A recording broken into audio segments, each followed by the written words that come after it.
എടി സുജാതേ, എല്ലാവരോടും എഴുന്നേറ്റ് റെഡിയാവാൻ പറ. 7:30 മണിക്ക് അമ്പലത്തിൽ എത്തേണ്ടതാണ്. വന്ന് ഒരൊറ്റ എണ്ണത്തിന് അമ്പലത്തിൽ പോകുന്ന കാര്യത്തില് യാതൊരു താല്പര്യം ഇല്ലാണ്ടായി. എടി സുജാതെ, നീ ഇതുവരെ ഇറങ്ങിയില്ലേ? ദാ വരുന്നു. ചേച്ചി ഇറങ്ങിക്കോ. അല്ല, ഇതെന്തൊരു ഒരുക്കാണ്.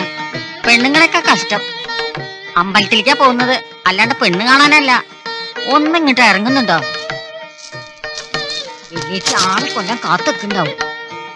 ഓ, നിന്റെ ചേച്ചി ആളെ പിടിച്ച് മൂക്ക് കയറ്റി കളയുന്നില്ലല്ലോ. ഒന്ന് പതുക്കെ പറ, വെള്ളിയേച്ച് കേക്കണ്ട. ഒറ്റ എണ്ണത്തിന് സമയനിഷ്ഠ എന്നുള്ള സംഗതിയേ ഇല്ല. ആ 2 മുതുകാളകള് ഇന്നലെ രാവിലെ പേരാമ്പ്ര പോയതാ. ഇതുവരെ ഇവിടെ എത്താൻ സമയമായിട്ടില്ല. കല്യാണത്തിന് പോയതല്ലേ, അത് കഴിഞ്ഞപ്പോ പിന്നെ അവിടെ തന്നെ എങ്ങ് കൂടാന്ന് കരുതിയിട്ടുണ്ടാവും. കൂട്ടുകാരൊക്കെ ഉണ്ടല്ലോ, ഇപ്പൊ എത്തും. തന്റെ ഈ വക്കാലത്ത് പിടുത്ത 2 എണ്ണത്തിനും വഷളാക്കണത്. ആ ചന്തുച്ചക്കനോട് പോയി കാണില്ലല്ലോ. ചന്തുവേ, എടാ ചന്തു. താൻ മിണ്ടാതിരിക്കും, ഞാൻ വിളിച്ചോളാം. എടാ തുപ്പാക്കി, എവിടെ പോയി കിടക്കായിരുന്നറ? ഞങ്ങൾ ഇറങ്ങാണ്. നീ വേഗം മണികണ്ഠനും കൂട്ടി വരണം. പിന്നെ അമ്പലത്തിലേക്കാ വരുന്നേ, വിളിച്ചിട്ടൊക്കെ വരണം. നീ വന്നില്ലേലും മണികണ്ഠനെ അവിടെ എത്തിച്ചേക്കണം. ഇപ്പൊ തന്നെ നേരെ ഒരുപാട് വൈകി.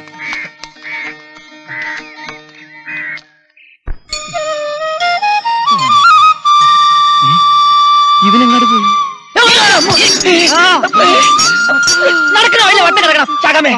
സോറി ഇന്നലെ രാത്രിയിലത്തെ ക്ഷീണം കൊണ്ട് ഞാൻ അല്പം ഉറങ്ങിപ്പോയി.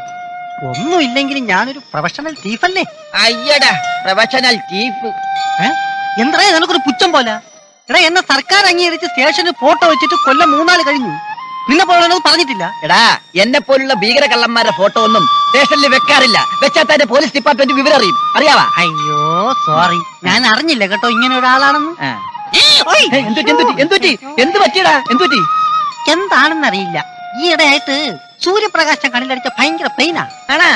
അത് പ്രായമായവർക്ക് കണ്ണിൽ തിമിരം വരും. ഡോക്ടറെ കാണിച്ചാൽ മതി. വെറുതെ അമ്പലത്തിൽ നടന്ന് പുളു അടിക്കല്ലേ. 4 രാത്രി ആ മേമനത്തിന്റെ കയ്യിൽ നിന്ന് ഊരിയെടുക്കാൻ പറ്റുവാടെ എനിക്കറിയാം. ഒരു പ്രൊഫഷണൽ തീഫ്. ശരിയാ, എന്തൊരു ഇടിയായിരുന്നു അങ്ങേരി. വൃത്തി കേട്ടവൻ ചെളി. എന്റെ കന്നുകാലികളെ ഭാഗ്യം കൊണ്ട് രക്ഷപ്പെട്ടു എന്ന് പറഞ്ഞാൽ മതി. പള്ളി കയറിയിട്ട് പൊന്നും കുരിശു പോയിട്ട് ഒരു ഉണക്കക്കുരുത്തോല പോലും കിട്ടിയില്ലല്ലോ. അല്ല, ഞാനൊന്ന് ചോദിച്ചോട്ടെ, ഇയാൾ അച്ഛനാവാൻ വേണ്ടി കരാട്ട പഠിച്ചതായിരിക്കോ? ഏയ്, അതായിരിക്കില്ല. പണ്ട് നാട്ടിൽ അടിയുണ്ടാക്കിയപ്പോ നാട്ടുകാർ ഓടിച്ചിട്ട് പിടിച്ച് സെമിനാരി ചേർത്ത് അച്ഛനാക്കിയതായിരിക്കും. ആയിരിക്കും ആയിരിക്കും. കേറുന്നില്ല. ഓ, ഷൂസോ. ഇനി നിന്റെ ചെരുപ്പെടുക്കാൻ മറക്കണ്ട. അത് ഞാൻ മറക്കും. പൊന്നും കുരിശ് തരാം, പട്ടുവള തരാം, പശുക്കുട്ടിയെ തരാം എന്നൊക്കെ പറഞ്ഞ് ഓരോരുത്തരെ കയ്യിൽ നിന്ന് 1000, 2000, 3000 ഒക്കെ വാങ്ങിയത് എങ്ങനെ ഇനി തിരിച്ചു കൊടുക്കുന്ന ഞാൻ ആലോചിക്കുന്നു. അത് തന്നെ ഞാനും ആലോചിക്കും.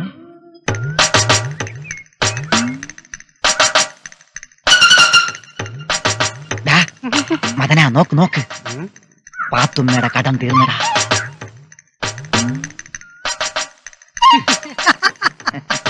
ആനമുറ്റത്തെ തുപ്പാക്കി ചന്തു ആൽത്തറയിൽ കിടന്ന് ഉറങ്ങിയ പാത്തുമ്മേടെ കട എങ്ങനെ തീരും? അങ്ങനെയാണെങ്കിൽ ഇത്തിരി മുമ്പേ ഞാൻ കിടന്ന് ഉറങ്ങുമ്പോ നമ്മുടെ ഇത്തിരി കടമെങ്കിലും തീരണ്ടേ? അത് നോക്ക്.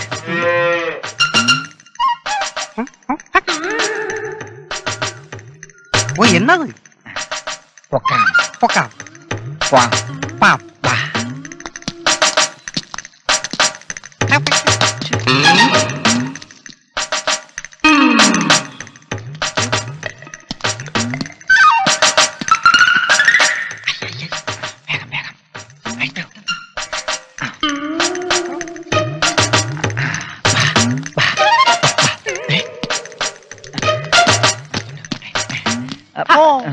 എവിടെയാണ് സാധനം കണ്ടുവച്ചിരുന്നെന്ന് പറഞ്ഞിരുന്നേ? ഞാൻ വന്ന് കൊണ്ടുപോരില്ലായിരുന്നു. ഇത് തന്നേരെ. ഇത് വേറെ ആക്കുള്ളതാ. അത് വേണ്ട, എനിക്ക് ഇത് മതി. ലോനപ്പനുള്ളത് ഇതല്ല, ലോനപ്പനുള്ള അടുത്ത ലോഡിൽ വരുന്നുണ്ട്.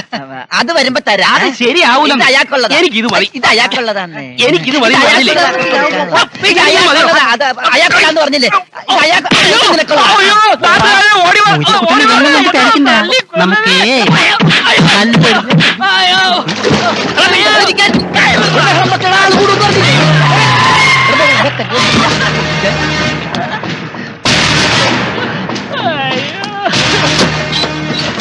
എന്താടാ ഇവിടെ? കുട്ടിയേട്ടാ, ഇത് എനിക്ക് തരാനുള്ള കാളക്കുട്ടിയാ. ഓ. നിനക്ക് തരാൻ പോണല്ലേ അതിനുമ്പ് നീ കരണ എന്തിനാ കൊറോ നേരത്തെ തന്നെ കൊടുക്കാൻ പോയതാ അപ്പൊ വേണ്ടാന്ന് പറഞ്ഞു.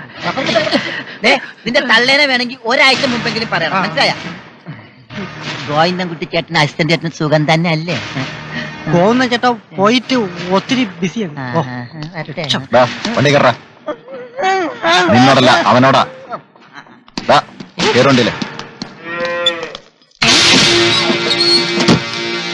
നിക്കടവിടെ. ആനമുറ്റക്കാരൻ നടക്കിരുത്തം കൊണ്ടുവന്ന മുറിയെ തൊട്ട അശുദ്ധാക്കാൻ നിനക്ക് എങ്ങനെ ധൈര്യം വന്നത്? ആനമുറ്റത്തുകാരനെ നെറ്റിലെഴുതി ഒട്ടിച്ചിട്ടുണ്ടോ? ഇതേ ലോനപ്പന്റെയാ. ചൂലെ, ആനമുറ്റത്തുകാരുടെ പറമ്പിൽ വീണ തേങ്ങയ്ക്കും വാങ്ങിക്കുന്ന ഒട്ടിപ്പില്ലടാ. പക്ഷേ ഒരുത്തിരിന്നോളം തൊടാൻ ധൈര്യം കാണിച്ചിട്ടില്ല.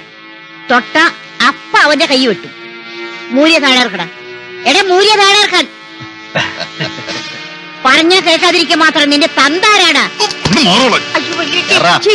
വിടവി.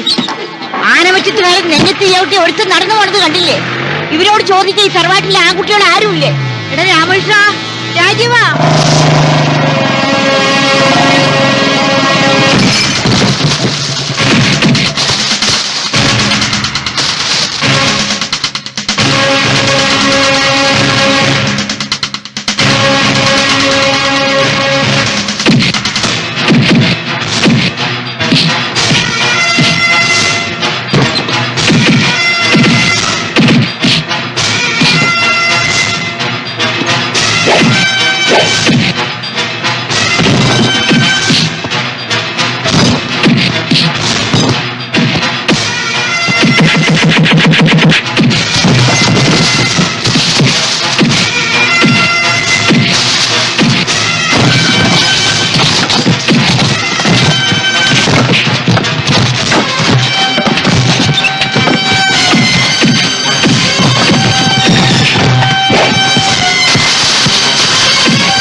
നോക്ക, ആനമുറ്റത്തെ ഉണ്ണിമാര് റൗഡികളല്ല.